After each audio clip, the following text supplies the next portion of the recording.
ఈరోజు నా కన్సల్టేషన్ ఛాంబర్కి ఒక 35 ఇయర్స్ వర్కింగ్ ఉమెన్ వచ్చారు. మేడం, నాకు యూరిన్ ఇన్ఫెక్షన్ వచ్చింది, ట్రీట్ చేయండి అని. నేను మీ డాక్టర్ పద్మశ్రీ, యూరో గైనకాలజిస్ట్. మనం ఇప్పుడు యూరిన్ ఇన్ఫెక్షన్ గురించి డిస్కస్ చేసుకుందాం. యూరిన్ ఇన్ఫెక్షన్ అనేది ఒక కంప్లైంట్ కాదు.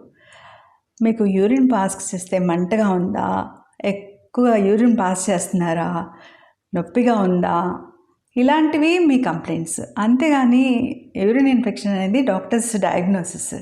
మీరు అలాంటి కంప్లైంట్స్ చెప్పినప్పుడు మేమేం చేస్తామంటే, ఇలాంటి స్టెరైల్ బాటిల్ తీసుకొని early morning urine culture and sensitivity టెస్ట్కి పంపిస్తాం. అది 72 అవర్స్ అయ్యాక రిపోర్ట్ వస్తుంది. దాంట్లో ఏ బ్యాక్టీరియా ఉన్నాయో, ఏ యాంటీబయాటిక్ ఇస్తే కూడా పోతాయో కూడా వస్తుంది. ఆ రిపోర్ట్ బట్టి మేము మిమ్మల్ని ట్రీట్ చేస్తాం. సో ఈ ఇన్ఫర్మేషన్ అందరూ మనకి రీచ్ అయ్యేలా షేర్ చేయండి.